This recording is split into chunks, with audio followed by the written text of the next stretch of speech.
gitu ya. Iya. Apakah ada alternatif lain? Kenapa kok harus kristologi kok untuk ini dijadikan basis dakwah? Oke, sekarang kalau menurut Hafid, kalau kita baca Sirah Nabawi atau kita baca hadis-hadis yang sahih, Nabi sendiri dan sahabat-sahabatnya melakukan dakwah kristologi nggak? Secara praktek mungkin ya. Praktek, ya kan? Jadi ketika Nabi menerima kedatangan orang-orang Yahudi, orang-orang Nasrani yang mempertanyakan tentang kenabian Rasulullah, juga memperdebatkan tentang sifat keilahian Nabi Isa, atau yang Yahudi tentang sifat nabi-nabi yang lain segala macam, itu kan Nabi dan sahabat-sahabat kan juga sedang melakukan perdebatan yang juga menggunakan kristologi. Hari ini saya kedatangan Mas Muhammad Hafid Yasuli ya, dari Situbondo ya. Iya, Situbondo. Masya Allah. Nah, ini saya dibawain surat pengantar bahwa Mas Hafid, ini panggilannya Mas Hafid ya, ingin melakukan penelitian untuk penyusunan tugas akhir studi untuk jenjang magister S2 ya. Program studinya komunikasi dan penyiaran Islam dari Universitas Islam Negeri Kiai Haji Ahmad Siddiq Jember ya. Program pasca sarjana. Nah, alhamdulillah Mas Hafid sudah sampai di sini. Silahkan kalau mau dimulai, silahkan. Mau pembukaan dulu atau mau langsung tanya juga boleh. Tapi kopinya jangan lupa diminum. Ya. Ya, bismillahirrahmanirrahim. Pertama-tama mungkin saya mengucapkan terima kasih yang sebanyak-banyaknya kok, karena sudah bisa diterima dan ada respon positif dari Kodondi beserta tim untuk melakukan penelitian ini. Ya, mungkin saya jelaskan terlebih dahulu kenapa kok saya ingin melakukan penelitian terhadap konten dari Kodondi. Pertama, karena kan saya sebagai seorang muslim dari lahir lah, seperti itu. Saya juga muslim dari lahir, Mas. Enak aja. Semua manusia lahir muslim. Iya. Cuma situ kan nggak pernah dikafirkan sama orang tua. Alhamdulillahnya begitu. Nah iya, kalau saya kan pernah dikafirkan sama orang tua. Terus, sorry. Jadi tidak, apa ya, di rumah itu kan kalau di daerah jarang ada saudara kita yang non-muslim, terutama di rumah saya. Rumah saya kebetulan itu di gunung kok. Oh, di mana? Gunung apa? Argopuro. Argopuro. Argopuro. Berapa kilo dari Situbondo? Kalau dari Situbondonya jauh, mungkin dari Besuki lah. Oh, malah dari Besuki lebih dekat. Besuki ke rumah itu mungkin 24 kilo ke atas. Oke, itu terus? Memang tidak ada sama sekali sosial tentang agama lain selain Islam. Itu. Jadi secara sosial masyarakat saya lebih mengenal Islam daripada agama-agama lain. Saya pertama kali tahu kontennya Kodondi itu mungkin pertengahan awal 2024 atau akhir 2023. Dan itu saya sangat tertarik sebenarnya kok. Karena saya melihat beliau ini seorang mu'alaf, maaf ya kok. Seorang mu'alaf. Mantan mu'alaf. Jangan mu'alaf terus dong. Alhamdulillah sekarang muslim. Terus? Beliau ini tidak pakai dalil-dalil Islam atau dakwah secara yang kontemporer yang banyak dipakai, tapi kok bisa menarik atau mempengaruhi non-muslim untuk kemudian bersyahadat. Itu sangat menjadi hal yang unik dan sesuatu yang tidak biasa lah, luar biasa gitu. Saya ingin mendalami itu untuk penelitian saya. Tapi mohon maaf saya potong ya. Hidayah mutlak milik Allah Subhanahu wa taala. Ya, jadi bukan karena saya, tetapi karena diizinkan Allah Subhanahu wa taala, akhirnya banyak orang yang non-Islam datang sini dan bersyahadat. Bukan karena saya, ya. Tetap harus kita catat paling atas bahwa hidayah mutlak milik Allah Subhanahu wa taala. Itu aja. Iya. Terus? Mungkin langsung ke pertanyaan saja. Boleh, siapa takut? Pertama-tama saya ingin tanya, awal mula melakukan YouTube ini kapan kok? Dan apakah langsung dakwah seperti ini? Oke, jadi sebenarnya saya punya channel YouTube itu sudah cukup lama. Dan itu waktu itu bukannya juga cuma iseng-iseng aja. Bukannya kira-kira tahun 2011 channelnya. Tapi saya waktu itu hanya iseng punya channel tapi tidak aktif. Ketika tahu kira-kira bulan Agustus 2020, saya waktu itu kan bergabung dengan sebuah yayasan, namanya Yayasan Pembina Mu'alaf at-Tauhid, berpusatnya di Surabaya malah. Oke. Nah, dari Agustus 2020 itu saya ketika sudah bergabung, saya memberikan beberapa kajian dan saya diangkat menjadi ketua Litbang. Nah, ya, ketika akhir-akhir tahun 2020 itu, saya pengen mengaktifkan channel saya yang sudah saya buat di tahun 2011 itu untuk menjadi channel dakwah. Nah, cuman karena saya waktu itu sempat punya pikiran begini, saya ini kan pengusaha, saya punya perusahaan sendiri, yang mana customer saya kebanyakan, bukan kebanyakan, semua malah, semua customer saya itu Cina dan Kristen gitu. Oke, jadi ketika saya mau buka channel YouTube atau mengaktifkan channel YouTube saya sebagai channel dakwah, saya sempat berpikir. Tetapi pada akhirnya saya menyerahkan semua urusan saya kepada Allah Subhanahu wa taala. Ya, jadi urusan bisnis itu semua saya serahkan ke Allah Subhanahu wa taala. Akhirnya saya mengaktifkan channel tersebut di awal tahun 2021. Gitu ya. Aktifnya di tahun 2021. Nah, ketika baru-baru aktif itu saya waktu itu sempat berafiliasi dengan channelnya yayasan yang saya gabung itu, Yayasan Pembina Mu'alaf at-Tauhid, dengan channel namanya Geraha Mu'alaf.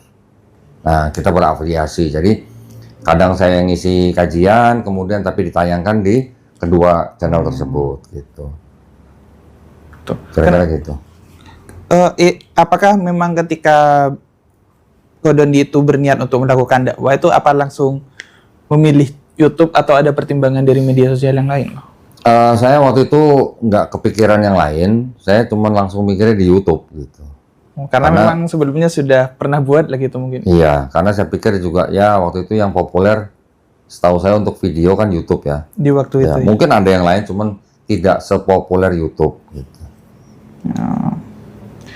Menurut Kodondi, apakah karakteristik di audien di YouTube itu paling mempengaruhi bagaimana Kodondi berdakwah? Gimana? Tolong dulu. Kita tahu kan kalau audien di YouTube dan di TikTok, penontonnya itu kan beda-beda nih. Iya. Apakah audien di YouTube itu mempengaruhi bagaimana cara Kodondi berdakwah atau bagaimana? Berpengaruh maksudnya. Jadi gini, saya tahu maksudnya gini. Saya mengaktifkan channel YouTube saya itu untuk berdakwah karena saya ngikut yayasan. Oh, iya. Oke. Yayasan yang saya ikuti ini itu ya salah satu yayasan yang memang mengambil jalur Gausul Fikri atau perang pemikiran. Ya, perang pemikirannya ini memang dikhususkan kepada kalangan Kristen. Kenapa? Latar belakangnya adalah karena kita peduli dan kita ingin membentengi iman dan akidah umat Islam dari upaya-upaya pendangkalan akidah dan pemurtatan yang masih dilakukan oleh kalangan Kristen. Oke. Memang tidak semua kelompok Kristen melakukan hal tersebut, tapi upaya tersebut masih terjadi bahkan sampai hari ini. Gitu. Jadi karena itu, yayasan yang saya ikuti itu memang berkiprahnya selain membantu orang yang sudah masuk Islam, dibina, juga kami melakukan perang pemikiran dengan kalangan mereka. Caranya bagaimana?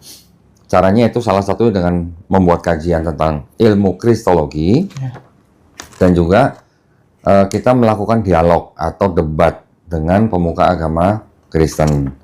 Tetapi perdebatan yang kita lakukan itu harus debat yang bermartabat, artinya tidak boleh saling caci maki, tidak boleh saling menghina, apalagi menista. Jadi kita buatkan aturan yang ketat supaya tidak ada hal-hal seperti itu. Jadi kita maunya debat itu yang bermartabat, saling menghargai, saling menghormati, memberikan kesempatan yang seadil-adilnya, sehingga yang kita harapkan setelah perdebatan itu kita tidak mendapat musuh, tapi kita malah mendapatkan teman. Gitu ya. Alhamdulillah. Nah, dari konten-konten yang kita buat, itu memang segmen kita memang sebenarnya kita tujukan untuk umat Islam. Oh, ya, iya. segmennya sebenarnya kita tujukan untuk umat Islam. Karena umat Islam yang mungkin tidak tahu dengan ilmu kristologi ini, mereka bisa jadi belajar lewat YouTube. Oke. Tujuan kita adalah dengan konten ini, kita ingin umat Islam yang menonton, iman dan akidahnya makin kuat. Nah ya, supaya tidak mudah dimurtadkan.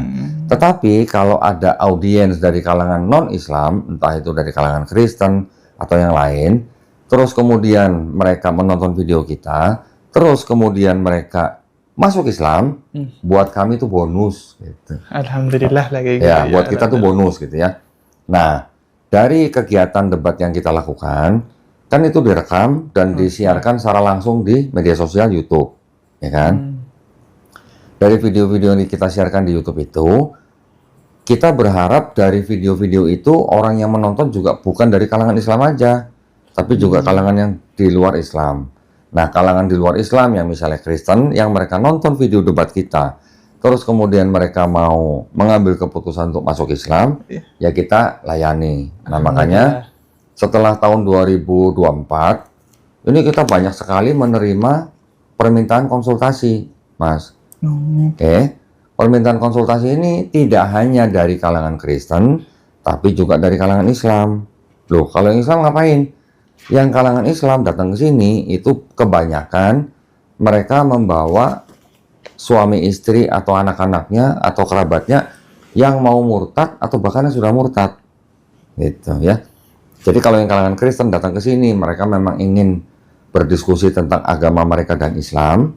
Tapi kalau yang kalangan Islam datang ke sini, itu karena ada anggota mereka yang anggota keluarga mereka yang mau murtad atau bahkan sudah murtad, gitu ya. Jadi yang itu yang kami layani, dan itu terjadi hampir setiap hari, ya, tamu yang datang ke sini hampir setiap hari.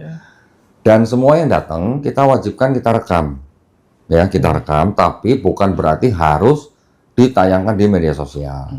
Kita hanya bisa tayangkan di media sosial YouTube atas persetujuan tamu. Bersangkutan. Iya, gitu ya. Alhamdulillah. Oke, lanjut silakan. Ya, tadi kan Kak Doni jelaskan bahwasanya fokus utama lah secara garis besar itu tentang perang pemikiran lah awal-awal. Yang pertama ini tentang kristologi. Sebenarnya makna kristologi sendiri itu di dakwahnya Kak Doni itu apa sih? Oke. Tok minta bikin kopi ya, Tok.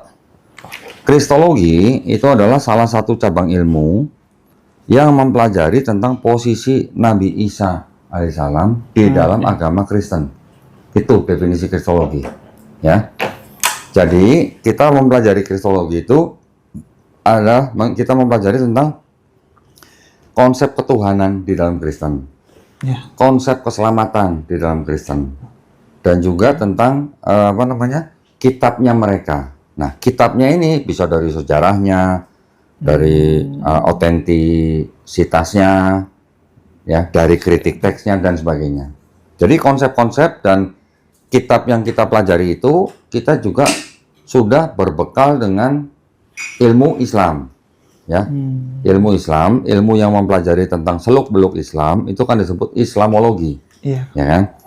Saya awalnya setelah belajar kristologi, saya sadar bahwa kita juga harus memperkuat ilmu kita dengan ilmu Islam, yaitu Islamologi. Makanya sekarang belakangan ini saya menyebutnya bukan kristologi saja, tapi kita gabungkan dengan ilmu Islam menjadi apa? Krislamologi. Ya, kenapa harus digabungkan? Karena satu, kita juga harus menggunakan sudut pandang atau perspektif Islam dalam belajar kristologi. Ya, kita harus punya perspektif Islam dulu nih. Jangan sampai kita belajar kristologi terus kita malah menjadi orang Kristen gitu. Itu yang kita tidak harapkan kan? Nah, artinya kita mempelajari kristologi menggunakan perspektif Islam, tapi bukan berarti kita menjelekkan atau menghina atau menista agama orang. Bukan seperti itu ya.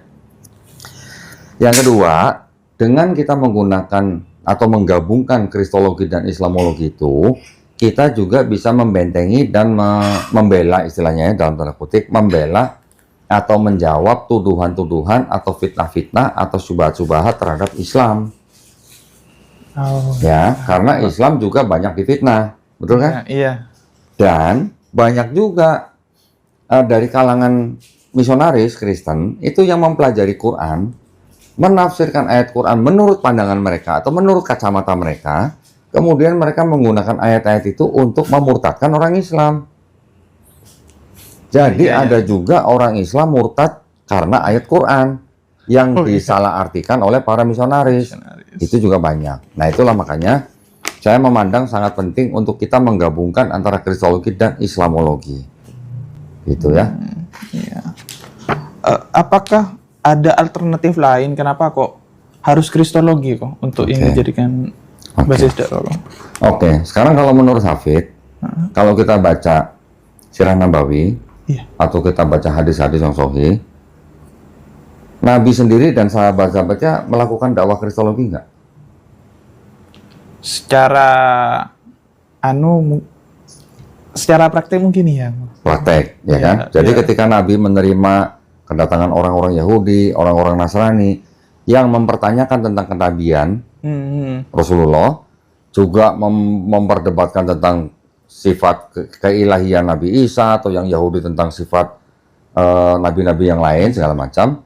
Itu kan Nabi dan sahabat-sahabat kan juga sedang melakukan perdebatan yang juga menggunakan Kristologi, ya kan? Karena buat Nabi, beliau juga mengetahui apa yang dipegang oleh kalangan Nasrani dan Yahudi, betul nggak? Iya. Nah, jadi buat kami di Yayasan Pembina Mu'alafat Tauhid itu, apa yang dilakukan oleh Nabi dan sahabat-sahabatnya ketika berinteraksi dengan kalangan Yahudi dan Nasrani, itu sama juga Nabi sedang menggunakan Kristologi. Cuman mungkin beda medianya, beda fisik kitabnya. Kalau zaman Nabi kan yang ada kan gulungan-gulungan. Kita sekarang bisa pegang dengan kitab-kitab, gitu kan? Tapi kan Nabi juga membiarkan atau mengizinkan sahabatnya, terutama sahabat Said bin Sabit, untuk menyimpan gulungan-gulungan kitab mereka, betul kan? Kadang-kadang ketika mereka datang bertanya, gulungan kitab itu dibacakan di depan mereka, atau bahkan mereka yang suruh baca sendiri, ya. Dengan cara itu banyak orang Yahudi juga yang masuk Islam, betul kan? Iya. Kemudian, tapi gini, maksud saya gini, walaupun Nabi mengizinkan sahabat menyimpan gulungan-gulungan Taurat itu, tapi kan Nabi berpesan, jangan kamu terima semuanya, tapi juga jangan kamu tolak semuanya. Bisa jadi di dalamnya gulungan kitab mereka atau kitab mereka masih ada kebenaran. Itu maksudnya. Jadi, kalau ditanya kenapa kita menggunakan Kristologi, nah kami sebenarnya mengikuti sunnah Nabi. Kenapa kita menggunakan Kristologi? Kita mengikuti cara Nabi. Gitu. Cuman berbeda media dan barang buktinya. Gitu. Nah, tadi turunan dari Kristologi sendiri kan sebenarnya banyak nih kok. Seperti yang disampaikan tadi mengenai karya-karya Yesus dan segala macamnya. Karya-karya apa? Karya-karya Kristus. Kristus? Yesus yang tadi katanya Kak Dondi tadi. Karya apa? Maksudnya tentang keilahian dari Yesus Kristus. Ya. Topiknya. Ya. Itu kan di Bible saya kan nggak tahu nih. Banyak banget nih ayat-ayatnya. Bagaimana cara Kak Dondi itu memilah dan memilih ayat-ayat yang bisa digunakan atau fokus utama dari dakwahnya Kak Dondi. Jadi sebelum kita menggunakan ilmu Kristologi ini, ketika kita berinteraksi dengan kalangan Kristen, kan kita harus tahu nih, pertama kali kita harus tahu konsep ketuhanan dan keselamatan dalam Islam. Iya. Gitu kan? Kita baca, kita pelajari kitab Kristen. Di dalam kitab Kristen itu ada dua bagian utama. Yang pertama itu disebut dengan Perjanjian Lama, yang kedua disebut Perjanjian Baru. Kalau di Quran tidak ada tuh Quran Lama, Quran Baru, nggak ada. Kalau Quran satu kitab dari mulai Al-Fatihah sampai An-Nas. Tapi kalau di kitabnya orang Kristen itu ada dua bagian, Perjanjian Lama dan Perjanjian Baru. Oke? Yang Perjanjian Lama ini kita harus tahu ini sebenarnya kapan disusun dan siapa yang menyusun. Ya dong? Yang Perjanjian Baru juga kita harus tahu kapan disusun, siapa yang menyusun. Nah, ya. Yang Perjanjian Lama ternyata ini bukan murni punya Kristen. Yang Perjanjian Lama ini sebenarnya punya kalangan Yahudi. Nah, disusunnya jauh sebelum ada Kristen. Kira-kira hampir 500 tahun sebelum ada Kristen, kitabnya orang Yahudi itu sudah disusun. Ya, kitabnya disebut dengan sebutan Tanakh. Nah, Tanakh itu adalah kumpulan daripada kitab-kitab yang secara umum bisa dibagi menjadi 3 kelompok. Yang pertama adalah kelompok kitab Torah namanya. Yang kedua kelompok kitab Nevi'im. Yang ketiga kelompok kitab Ketuvim. Yang Torah isinya 5 kitab, Kejadian, Keluaran, Imamat, Bilangan, Ulangan. Yang Nevi'im kitab nabi-nabi, Yesaya, Daniel, Yeskiel, Yeremia, Hagai, Habakuk, Yunus, dan sebagainya. Yang ketiga kelompok kitab Ketuvim. Ketuvim ini tulisan-tulisan orang bijak atau bahkan dianggap tulisan nabi-nabi itu sendiri. Contoh, ada kitab apa? Mazmur. Di Quran kita tahu istilah Zabur. Ada kitab Kidung Agung, Ratapan, Pengkhotbah, dan sebagainya. Ketiga kelompok ini dijadikan satu, disebut kitab Tanakh. Gitu.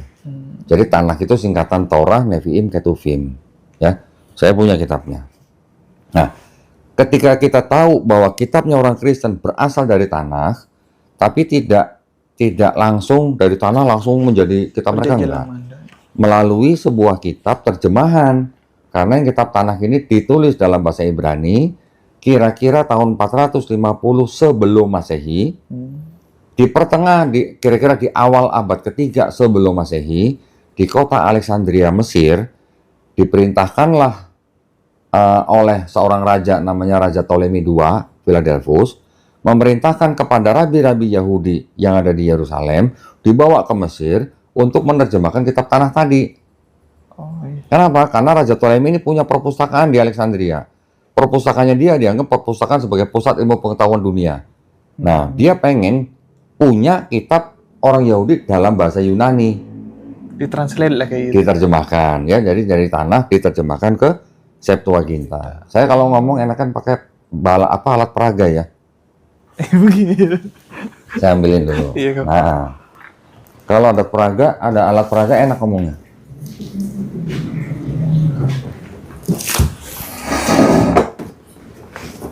Jadi siapa supaya Mas Hafiz juga punya gambaran. Iya.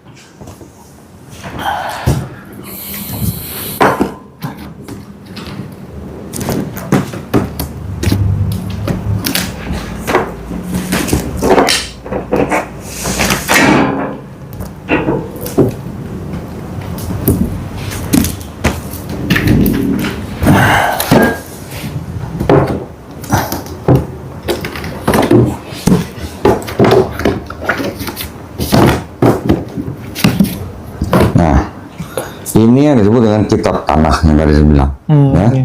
Ditulis disusun kira-kira tahun 450 sebelum Masehi. Ditulis dalam bahasa Ibrani. Ini ada terjemahan bahasa Inggrisnya. Tapi ini bukan yang asli yang dulu. Yang asli dulu disusun sudah hilang, sudah musnah. Ini diambil berdasarkan dari kitab Tanakh yang Masoretik yang disusun kira-kira abad 10 Masehi. Tapi yang asli itu abad 5 sebelum Masehi. Kalau yang ini bahasa Ibrani sudah dikasih harokat, tanda baca. Tanda baca mereka disebut nikut gitu. Nikut. Ketika di abad ketiga sebelum Masehi, kira-kira tahun 270 sebelum Masehi, kitabnya orang Yahudi yang dalam bahasa Ibrani itu diterjemahkan ke dalam bahasa Yunani menjadi ini. Nah, ini kitab disebut Septuaginta. Ini dalam bahasa Yunani. Seperti ini tulisannya. Dari mulai abad ketiga itu selesainya kira-kira di abad kedua sebelum Masehi, dan kitab itu setelah diperbanyak salinannya itu beredar di kalangan Mediterania itu, ya, di Alexandria, Palestina dan sebagainya, beredar di situ, dibaca oleh orang-orang Yahudi yang sudah tidak bisa bahasa Ibrani. Nah, kitab Septuaginta ini yang beredar ketika di abad-abad kedua, ketiga, keempat itu terjemahannya dikoreksi atau diubah-ubah oleh pemuka-pemuka agama Kristen yang sudah timbul nih. Kristen kan abadnya timbulnya di abad pertama. Di abad kedua, ketiga, keempat terjemahan yang ini diubah-ubah sama orang Kristen. Bapak-bapak gereja Kristen. Yang mengubah-ubah siapa? Bapak gereja namanya Origen. Yang kedua, Bapak Gereja Lucian. Yang ketiga, Bapak Gereja Hesisius.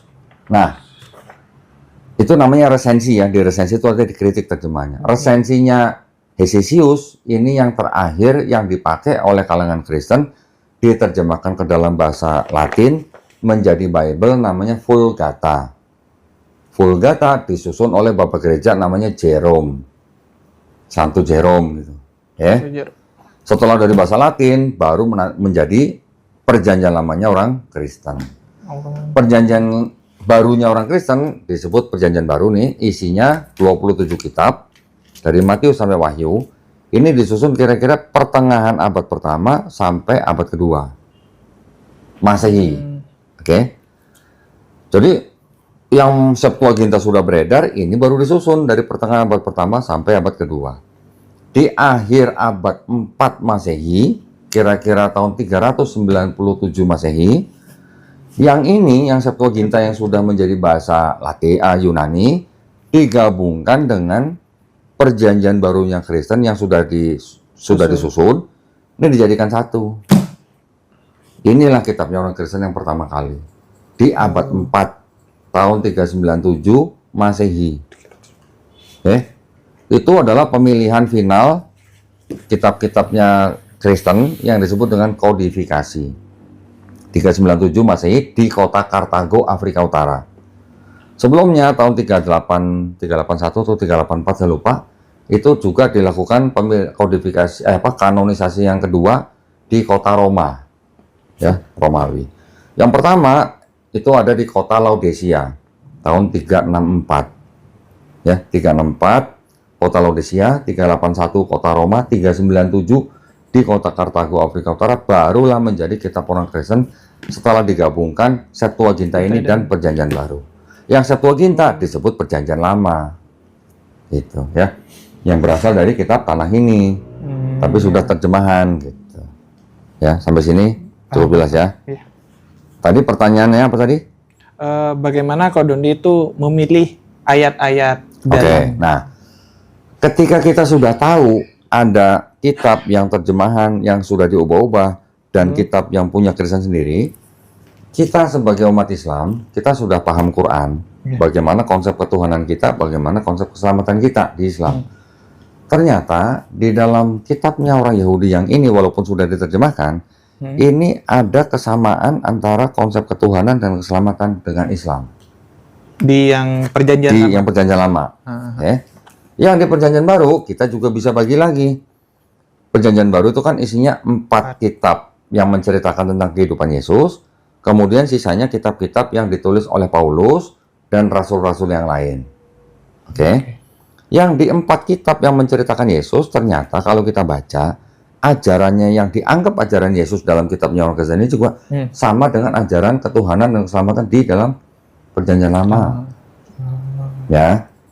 Tetapi ketika bicara tentang surat-surat yang ditulis oleh Paulus, ini konsep ketuhanannya agak bergeser sedikit dan konsep keselamatannya berubah.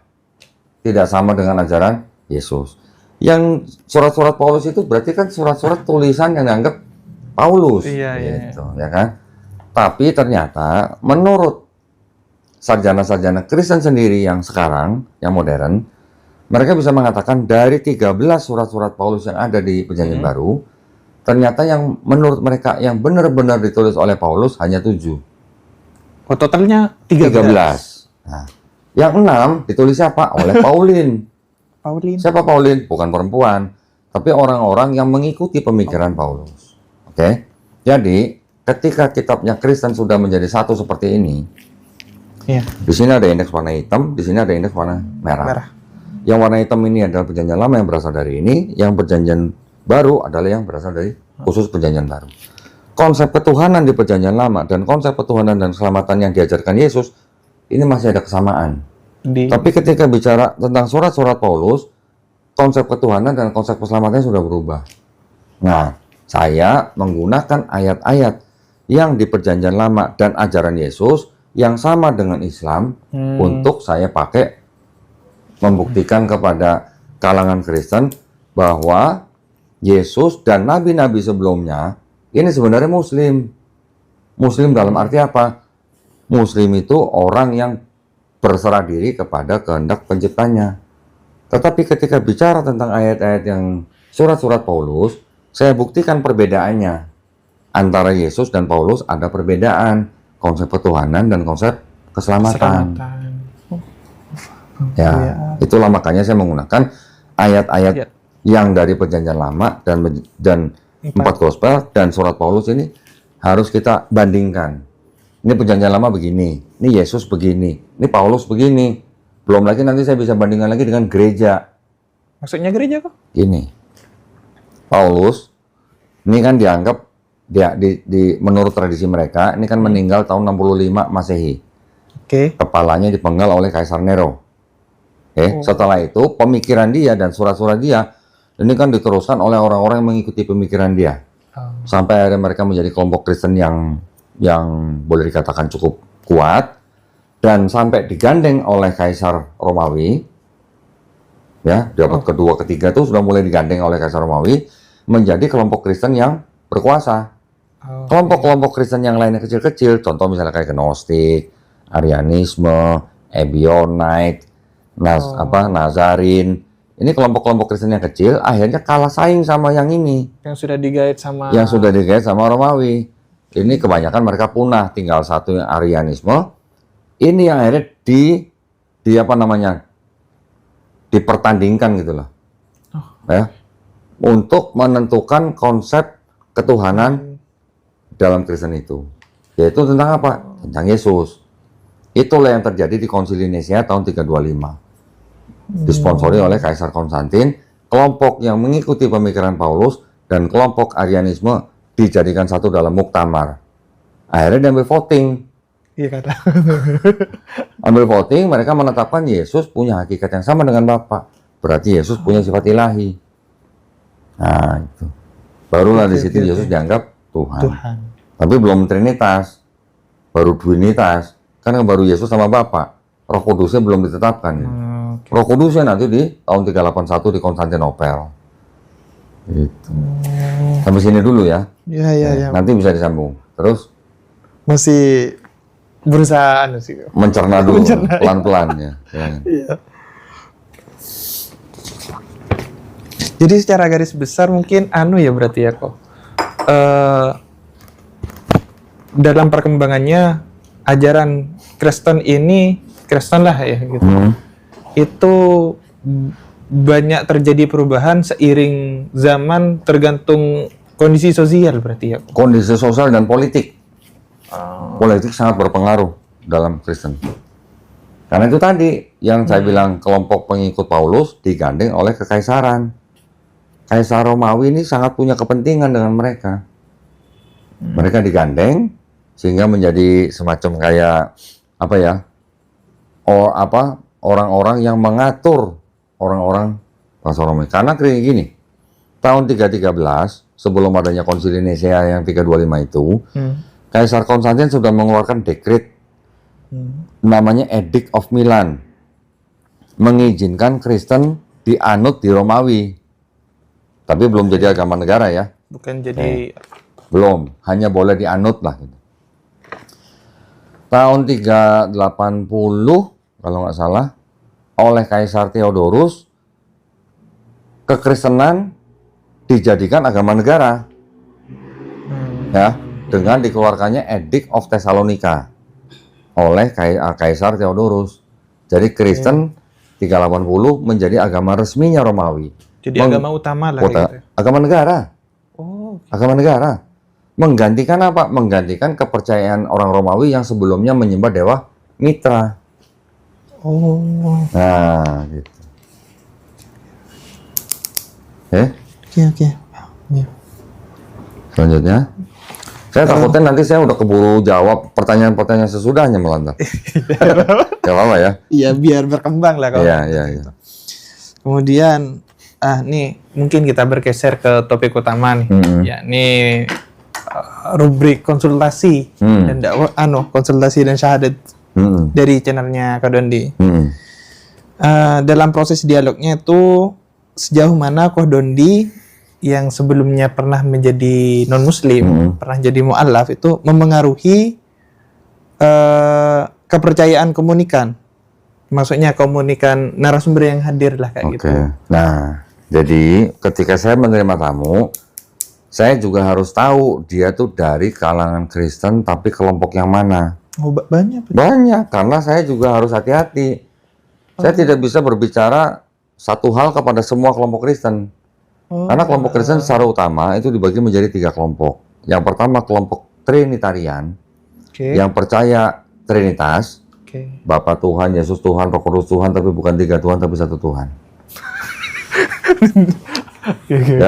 Bapa bukan Yesus, Yesus bukan Roh Kudus bukan Bapa, tapi mereka sama-sama punya hakikat yang sama. Trinitarian. Yang kedua, kelompok Kristen Unitarian. Unitarian tidak menyembah Yesus sebagai Tuhan. Mereka mengatakan Yesus pernah tidak ada. Yesus adalah ciptaan. Dan Yesus adalah ciptaan yang paling mulia, bahkan lebih mulia dari malaikat. Tidak disembah sebagai Tuhan. Tapi mereka percaya Yesus datang sebagai anak Allah untuk menebus dosa manusia dengan cara mati di atas kayu salib. Konsep keselamatannya sama dengan Trinitarian, cuman konsep ketuhanannya beda. Ada lagi Kristen Oneness. Nah, kalau yang Trinitarian mengatakan Tuhan itu satu hakikat 3 pribadi, kalau yang Oneness bilang satu hakikat dan 1 pribadi.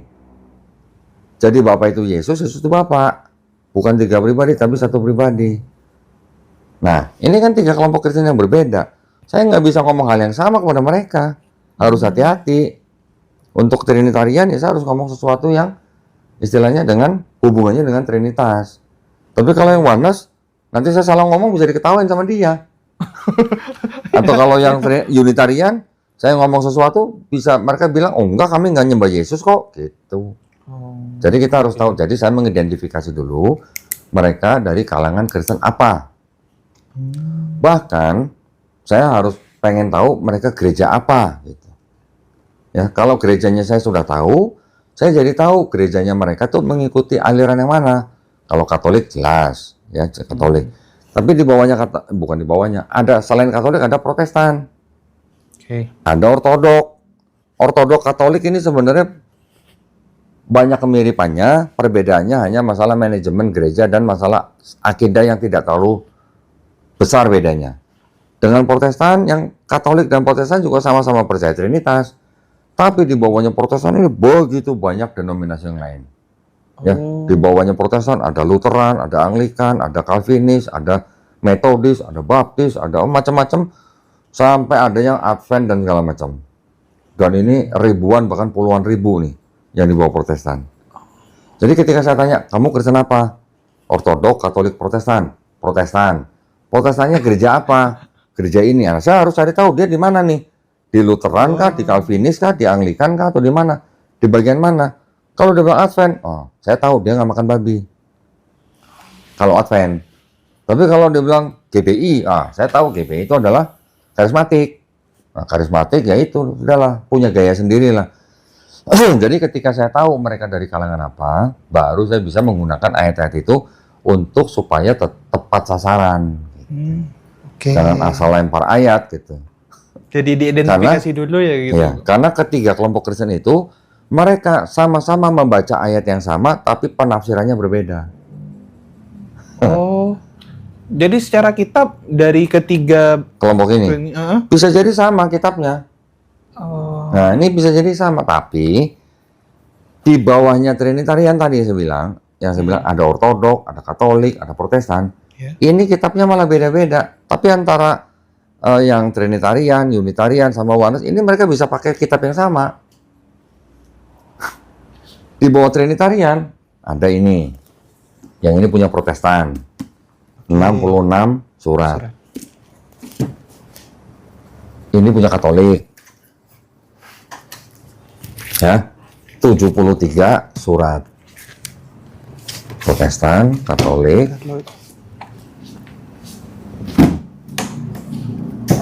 Ini punya Ortodok. 78 surat. Lebih banyak ya? Lebih banyak. Ini Kristen Ethiopia. Sama-sama Trinitarian semua nih. Tapi yang ini 81 surat. Jadi yang sama-sama Trinitarian pun ternyata kitabnya juga jumlah suratnya beda-beda. Jadi 66 73, 78, 81. Yang Ortodok menolak 3 dari Ethiopia, yang Katolik menolak 5 dari Ortodok, yang Protestan menolak 7 dari Katolik. Ya, kita harus tahu, kamu Kristen apa? Gitu. Kalau Katolik, oh berarti saya pakai kitab yang ini. Oh Protestan, oh saya pakai yang ini. Dia bilang Ortodok, saya pakai yang ini. Cuman saya belum pernah ketemu Kristen Ethiopia. Kalau Ortodok ada di Indonesia? Ada. Mereka pakai yang ini kitabnya. Oh. Kalau yang Ethiopia, saya pengen tanya, Yesusnya kulit hitam atau kulit putih? Iya. Loh, karena Kristen Ethiopia menganggap Yesus kulit hitam. Seperti orang Afrika. Gitu. Oke. Ya. Menjawab nggak? Menjawab. Oke. Alhamdulillah. Lanjut ya, kok. Ya. Apakah Kodondi itu secara sadar membangun citra atau posisi tertentu di hadapan non-Muslim dalam berdakwah? Kodondi itu personal branding lah. Oke. Untuk personal branding, saya tidak mencoba menciptakan sebuah sosok yang bagaimana. Karena saya berasal dari ras tertentu, yaitu Tionghoa atau Cina, saya juga mencoba membangun profil saya ya sama dengan mereka. Profilnya gitu maksud saya. Saya masuk Islam bukan berarti saya harus pakai sorban, pakai gamis. Enggak, ya. Saya waktu ketika belajar Islam, saya memang mengetahui bahwa Islam diturunkan kan emang untuk menyempurnakan akhlak manusia, ya kan? Yang harus kita ikuti dari Nabi Muhammad SAW adalah akhlaknya, betul nggak? Fashionnya perlu diikutin nggak? Boleh. Ya, boleh. Fashionnya boleh diikutin, tapi kalau nggak diikutin boleh nggak? Ya, kan nggak harus kan? Nah, nggak harus kan, berarti kan nggak wajib. Maksud saya jadi, selama saya mengenakan atau menggunakan fashion, selama istilahnya masih mengikuti kaidah ya, menutupi aurat laki-laki bagaimana, saya kan masih istilahnya masih mengikuti Islamnya, walaupun saya tidak berpakaian seperti orang Arab gitu ya. Kalau yang kita ikuti, yang kita lihat gamis, sorban dan segala macam, itu kan fashionnya orang Arab, iya kan? Tapi kan orang Islam tidak harus berfashion seperti orang Arab. Nah, jadi saya membangun personal branding saya di depan orang-orang yang Kristen, ya saya biasa aja, saya berpenampilan begini. Tapi yang saya tunjukkan, yang saya pegang adalah iman dan akidah Islam. Gitu. Jadi personal brandingnya saya tidak seperti yang bagaimana-bagaimana, biasa aja. Supaya apa? Supaya juga orang-orang dari kalangan mereka juga tidak risih dan tidak canggung kepada saya. Karena itu mempengaruhi juga. Ada anak muda sudah mempelajari Kristologi, sudah mempelajari Islam, akhirnya dia mau masuk Islam. Tapi dia ngomong sama mamanya kalau dia mau masuk Islam. Ya mamanya ya tahu sendiri lah, namanya orang tua ya, biasa itu normal lah. Ketika anak ini bilang saya mau syahadat sama Ustadz Khalid Basalamah gitu, mamanya bilang apa? Ngapain lu mau syahadat sama dia? Lu jadi teroris. Masih ada pandangan seperti itu. Ya.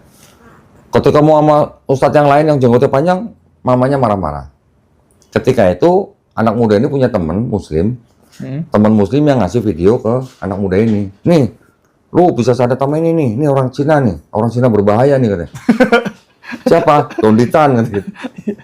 Sama anak muda ini ditunjukin lah ke mamanya. Nih, namanya Tommy. Ini Tommy mau syahadat sama Cina ini satu katanya. Sama mamanya boleh. Sama-sama Cina katanya. Oh iya. Nah, jadi fashion itu juga mungkin bisa membentuk mindset orang lain, kan? Sama mamanya boleh. Akhirnya anak itu datang ke sini, bersyahadat di sini. 2 bulan kemudian Natal, mamanya bikin kue nasar, kirim ke sini. Mamanya masih Kristen padahal.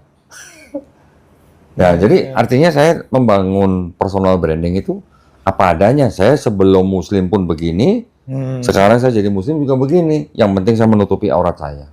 Itu aja. Kalau berkenaan dengan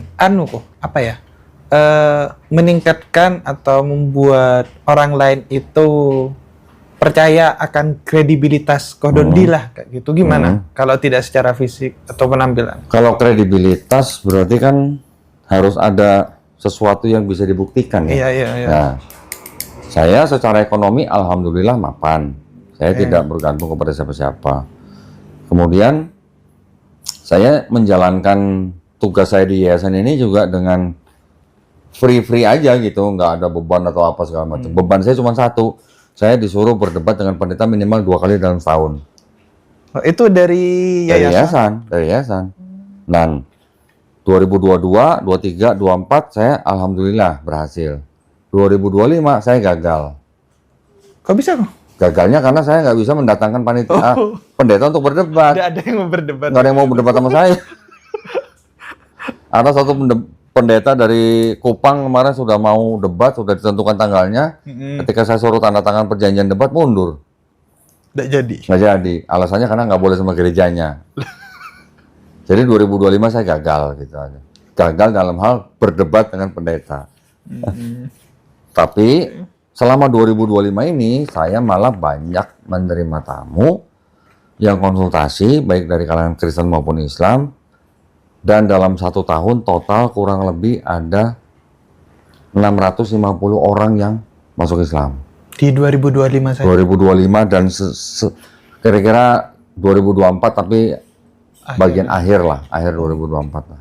650? Alhamdulillah. Ya, kurang lebih ya. Itu termasuk 200 orang yang bersyahadat kemarin di Morowali Utara. Yang kemarin itu. Dari suku Tawana, iya. Itu saya gabungkan total 650 orang yang masuk Islam. Masya Allah. Dari 650 itu kalau dikurangin 200 kan berarti kan yang di sini aja 450. Dari 450 itu kira-kira hampir 100 orang tidak mau ditayangkan di YouTube. Karena mereka menjaga hubungan baik dengan keluarganya. Gitu. Tapi tetap direkam secara... Tetap, semua rekaman ada. Dan tetap saya upload ke YouTube. Tapi di YouTube itu statusnya saya setting sebagai unlisted atau privat gitu. Tidak bisa ditonton semua orang. Nah, kita harus menghargai. Kita juga harus melindungi kepentingan mereka. Kalau membahayakan mereka, ya kita juga nggak boleh tayangin. Jadi kita tayangkan hanya yang mengizinkan. Kalau tidak mengizinkan, kita nggak tayangkan. Tapi tetap kita bina. Gitu. Alhamdulillah. Kemudian bagaimana Koh Dondi, ini ketika konsultasi tadi, berhubung di tahun 2025, meningkat lah kayak gitu ya Koh. Itu bagaimana Koh Dondi itu membaca kondisi psikologis dan emosional dari narasumber yang hadir? Oke, ya jadi saya juga ketika berdiskusi dengan mereka, saya bisa mengetahui orang ini kira-kira itu memang benar minat mau cari kebenaran, atau dia hanya istilahnya cuman ya asal tahu aja gitu lah. Dari situ saya juga tahu.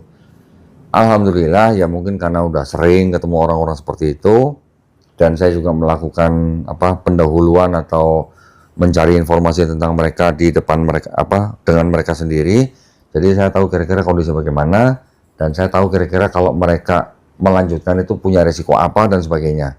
Ya, saya juga pelajari itu. Jadi saya tidak pernah punya target untuk mengislamkan siapa-siapa.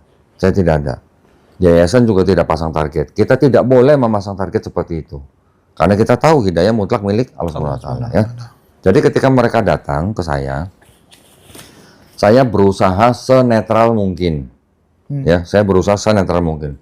Apalagi ketika menjawab pertanyaan-pertanyaan mereka tentang kitab mereka. Saya berusaha senetral mungkin. Saya sering bilang sama mereka, anggap saja saya bukan orang Islam. Saya hanya membuka literasi-literasi mereka sendiri. Jadi tolong dipikirkan sendiri. Kalau ada literasi seperti ini, menurut kamu gimana? Gitu. Jadi saya mengajak mereka berpikir. Bukan saya mengatakan, oh kamu salah, kamu hina, kamu... Enggak, saya enggak begitu. Karena kita tahu bahwa Allah SWT sendiri sudah memerintahkan kita untuk menghormati agama orang lain kan? Lakum dinukum waliyadin. Itu, apalagi Allah SWT sendiri juga melarang kita mencaci maki sesembahan mereka. Betul kan? Gitu. Jadi saya mencoba memahami tamu-tamu saya berusaha senetral mungkin, saya berusaha menggunakan literasi sebanyak mungkin. Jadi saya hanya mengajak mereka berpikir dengan literasi yang saya tunjukkan. Saya kalau saran ya saya mengajak mereka tentu masuk Islam, saran. Iya, iya. Ya kan kalau saran, kalau ditanya. Tapi kan mereka punya pertimbangan sendiri yang tahu cuma mereka gitu. Jadi saya nggak pernah punya target untuk mengislamkan siapa-siapa. Tapi begitu mereka punya keberanian untuk masuk Islam, kita juga nggak main-main, kita juga jaga komitmen. Kamu masuk Islam, saya bantu dan saya bina. Gitu. Kita punya program untuk membina mereka sampai mereka menjadi Muslim yang menjalankan Islam secara kafah. Alhamdulillah. Gitu. Oke. Gitu. Di beberapa video kan saya lihat kok ada sebagian narasumber yang hadir itu didasari oleh rasa ketidakpuasan lah pada agama mereka, baik itu secara emosional, mungkin ada masalah keluarga atau bagaimana. Yang kedua tentang secara tekstual di kitab-kitab yang mereka miliki. Kalau dari Ko Doni sendiri, pendekatan mana yang lebih baik secara psikologis, maksudnya secara data atau secara emosional? Dua-duanya. Jadi saya ketika menerima tamu, mungkin karena itu memang kebiasaan saya. Saya berusaha ketika ada tamu, saya berusaha memahami mereka dulu nih, latar belakangnya, segala macam, pola pikirnya, dan saya berusaha sebaik mungkin untuk bisa empati dulu pada dia. Ya, kalau sudah empati, gimana? Ya bisa lebih dekat dan lebih nyambung. Gitu. Maksudnya gitu. Kenapa saya berusaha supaya bisa empati dengan mereka? Supaya saya bisa memberikan bahan pemikiran kepada mereka secara netral, bukan untuk mempengaruhi atau apa gitu. Ya, saya bilang anggap saja saya bukan orang Islam ya, anggap saja saya bukan orang Islam. Saya hanya menunjukkan ini sesuai dengan apa yang tertulis di sini. Tolong pikirkan bagaimana menurut Anda, begitu aja. Kalau orang menggunakan nalar sehat, dia bisa otomatis akan setuju dengan saya, gitu. Tapi kalau orang itu saya tahu tidak jujur, dia hanya mencari-cari, dia tidak jujur, dia tidak mau menggunakan nalar sehat, dia hanya mau menggunakan doktrin. Nah, saya malah lebih buka yang lebih parah lagi.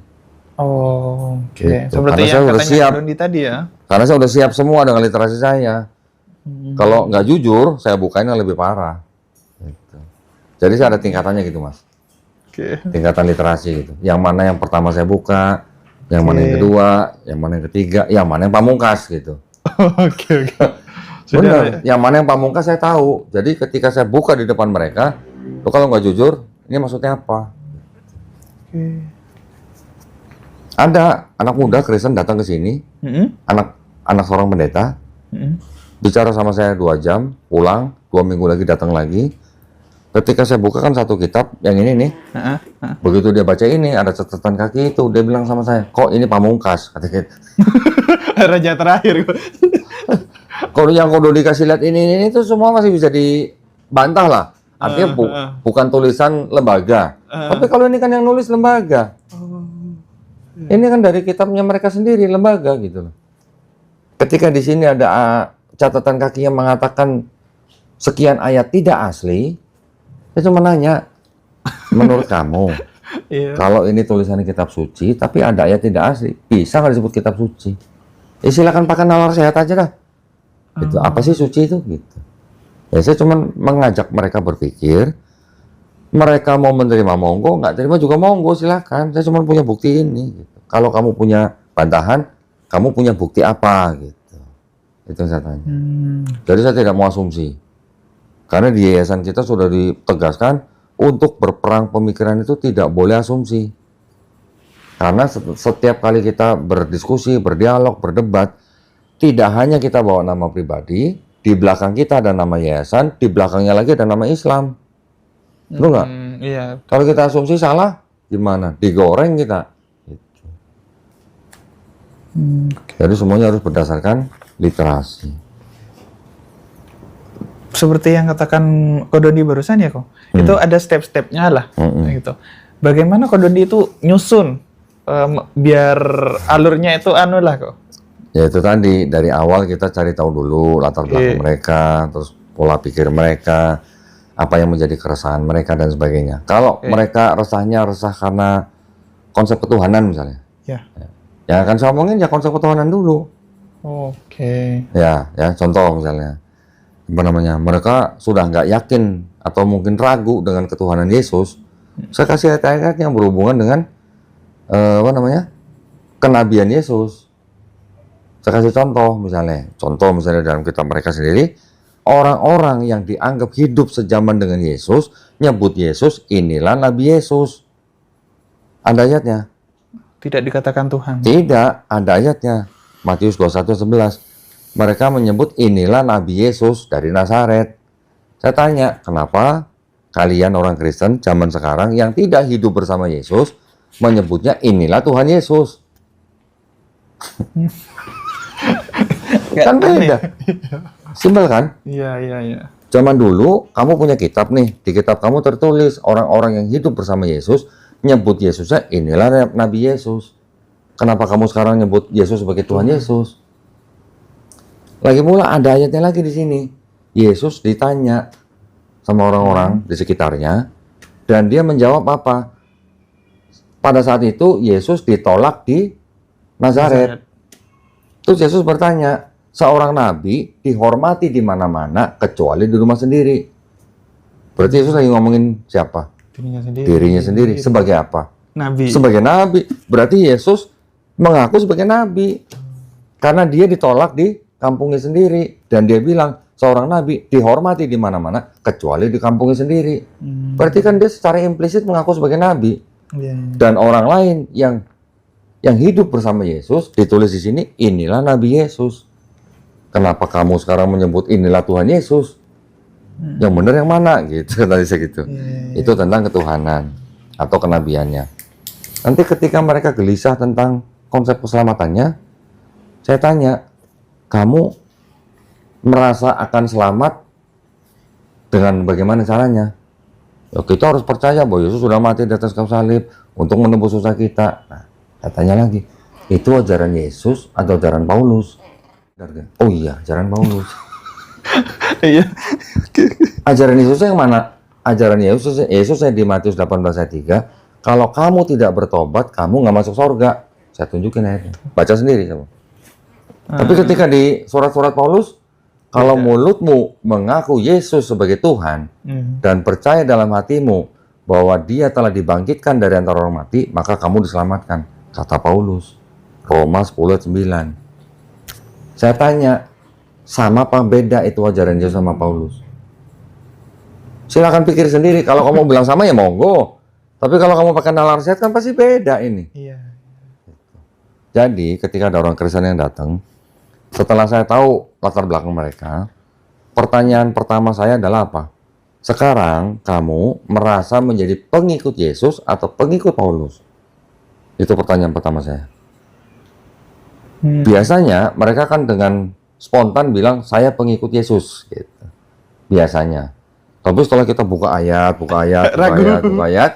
nanti pada akhirnya saya tanya ulang. Jadi gimana? Kamu sekarang pengikut Yesus atau pengikut Paulus? Yang jujur akan bilang, iya, sekarang saya pengikut Paulus gitu. Karena saya bisa buktikan ayat-ayatnya. Dengan begitu kan dia bisa, yang saya harapkan kan mereka bisa berubah pola pikirnya. Dan saya menggunakan ayat loh, bukan menggunakan asumsi loh. Kamu baca sendiri silahkan. Kalau gereja menganggap ajaran Yesus dan ajaran Paulus ini sama, itu memang otoritasnya gereja. Otoritas gereja memang begitu. Ya monggo-monggo aja. Tapi kalau orang yang berdiskusi begitu berdasarkan ayat-ayat ini, bukan berarti kita mau menafsirkan, tapi dari ayat-ayat yang jelas begitu kita bandingkan, tanpa tafsir pun kita udah tahu, gitu maksud saya. Nanti dari Paulus sama gereja ada juga ajaran yang berbeda. Ada juga mas, dari Paulus ke gereja juga ada yang berbeda. Berubah lagi seperti Iya, jadi gereja juga ada yang memodifikasi ajaran Yesus. Oh. Nah, nanti saya tanya lagi, berarti kamu sebenarnya pengikut gereja atau pengikut Paulus? Kenapa gereja dengan Paulus ada yang berbeda? Saya gituin. Itu contoh. Jadi ketika saya membandingkan, saya harus bisa membandingkan setiap konsep ketuhanan dan keselamatan itu antara Islam, Yahudi, Yesus, Paulus, dan gereja. Mana yang sama, mana yang berbeda gitu. Dari sisi konsep ketuhanan dan konsep keselamatan. Iya. Kalau udah begitu, kurang lengkap apa gitu. Hanya orang-orang yang tidak jujur saja yang menolak. Gitu. Nah, dan saya tidak asumsi, semuanya berdasarkan ayat. Baik ayat Bible, baik ayat Quran. Dan saya mengetahui bahwa kitab kamu separuhnya ini bukan punya Kristen. Ini buktinya. Serapan lah ya. Ini terjemahannya. Nanti mereka akan bilang, Yesus itu sudah dinubuatkan di sini. Di mana ayatnya? Ditunjukin di sini. Saya tinggal buka ini. Di sini juga ada tafsirnya. Tinggal kita buka, oh ternyata bukan. Ini bukan buat Yesus, buat orang lain. Menurut yang punya kitab ini. Oh tapi kan itu kitab juga buat kita. Nah, saya tanya, Kristen mana yang menyusun ini?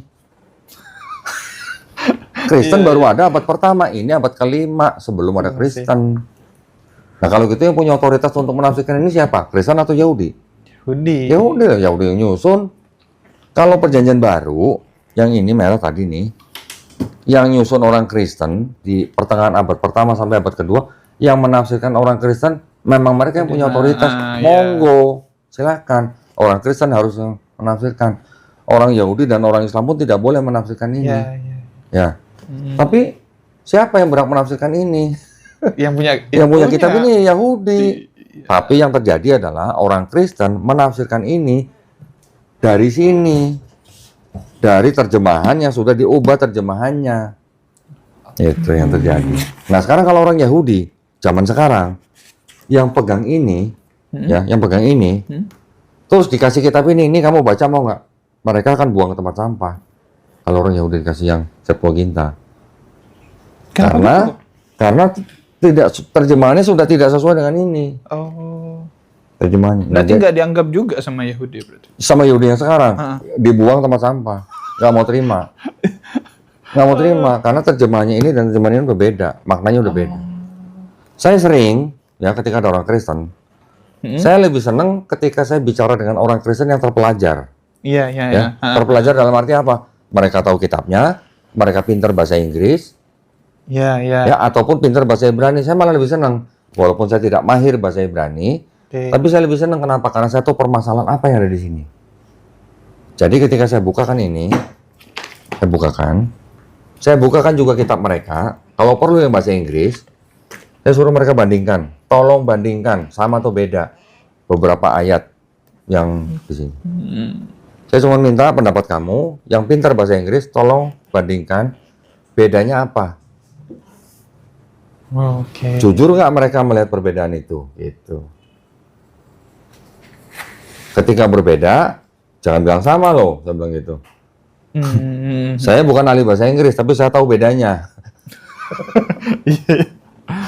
Gitu. Lagi pula di sini juga ada tafsir. Tafsirnya orang Yahudi, ada catatan kakinya. Ayat ini untuk siapa, ayat ini untuk siapa. Terjelas semua. Apalagi saya punya tafsir yang lebih detail lagi tuh.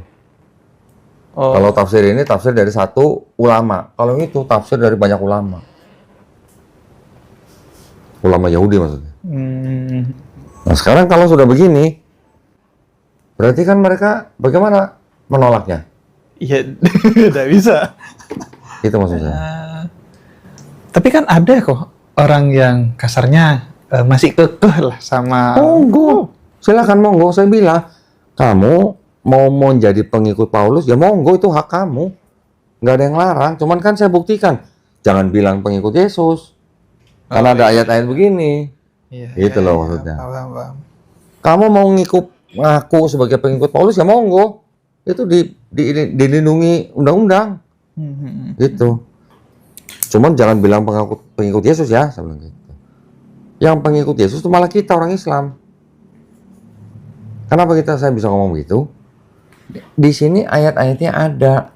Yesus disunat, Yesus akikah, Yesus nggak makan babi, Yesus sholatnya sujud, Yesus puasa, Yesus dikafani. Ya walaupun kita tidak beriman bahwa Nabi Isa AS dibunuh dan disalib ya, tapi di sini diceritakan Yesus mati dikafani, kemudian Yesus dibaptis.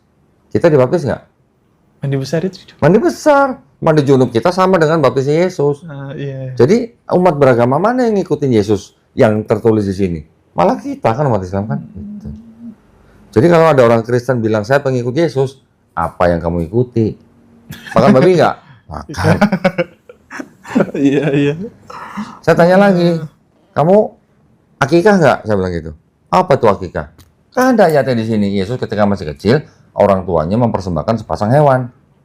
Itu namanya di dalam Islam kan akikah. Nah kamu dulu kecil akikah nggak? Enggak lah. Berarti kamu ikut siapa? Iya. Bisa. Gitu. Di sini Yesus bilang, aku tidak membatalkan hukum Taurat. Kalau tidak membatalkan hukum Taurat, berarti hidup di bawah hukum Taurat nggak? Iya dong. Nah, kamu sekarang hidup di bawah hukum Taurat nggak? Enggak katanya. Hukum siapa? Hukum Paulus. Gitu. Iya.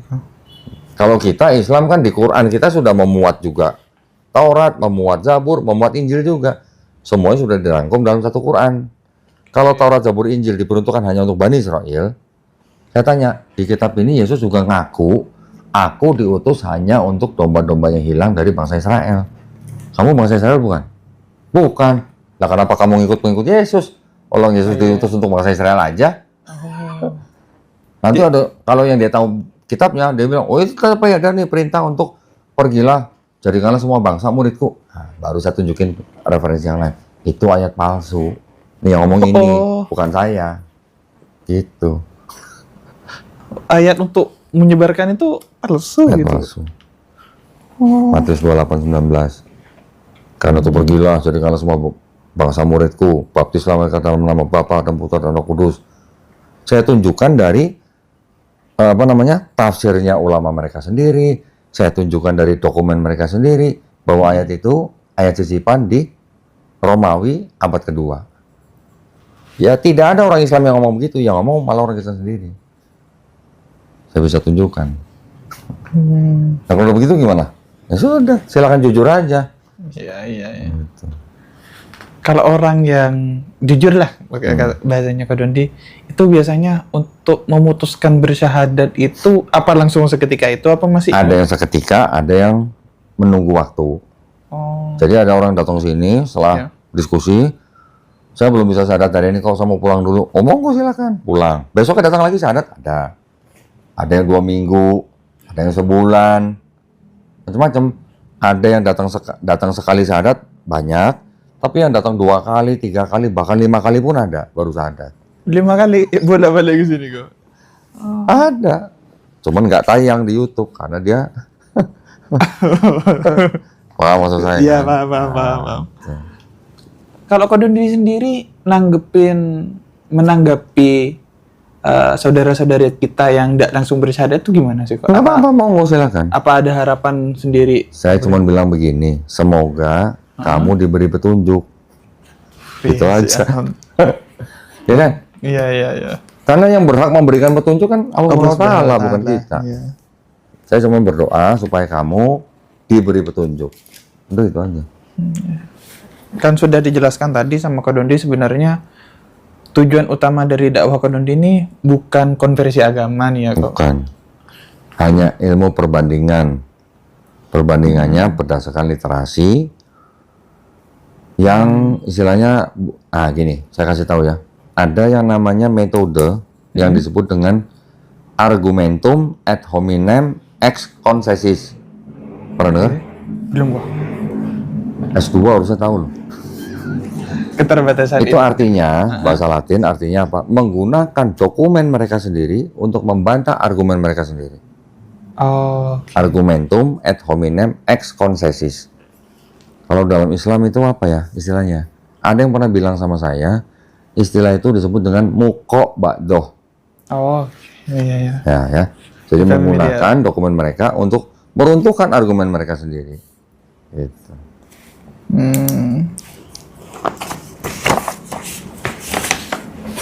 Berapa menit kok? Udah? Udah berapa menit? 40-an. Kita break dulu boleh? Iya monggo kok. Sempat dulu loh. Ini roti juga nggak dimakan. Oh ini yang makan itu ada roti kok. Sempat dulu ya. Iya kak. Permisi ya. Iya.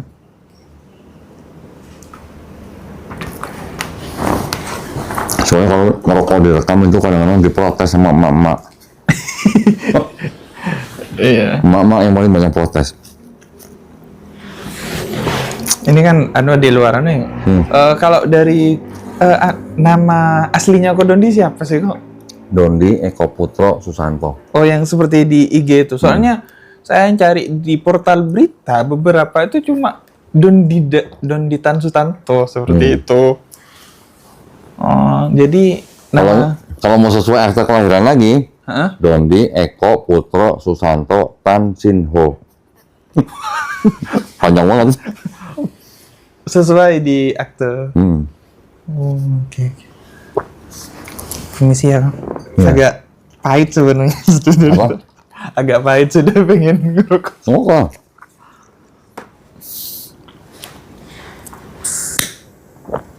Paling jauh yang pernah ke sini itu orang mana kok? orang Rusia ada yang pernah sini. Orang Rusia? Orang Inggris ada yang pernah sini. Kalau orang asing kan biasanya lewat Zoom. Tapi ada yang datang ke sini. Langsung tahunya dari mana kok? Dari orang Indonesia. Oh, ada yang nyaranin gitu. Itu dari Spanyol kemarin.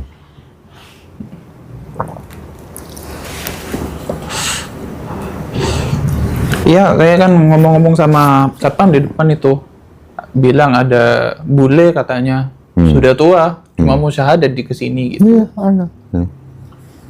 Ada yang umur 60, ada yang umur 80, waktu itu pernah juga. 80?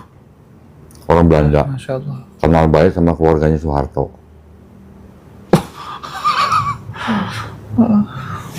Nikah sama wanita Indonesia, tapi beda agama.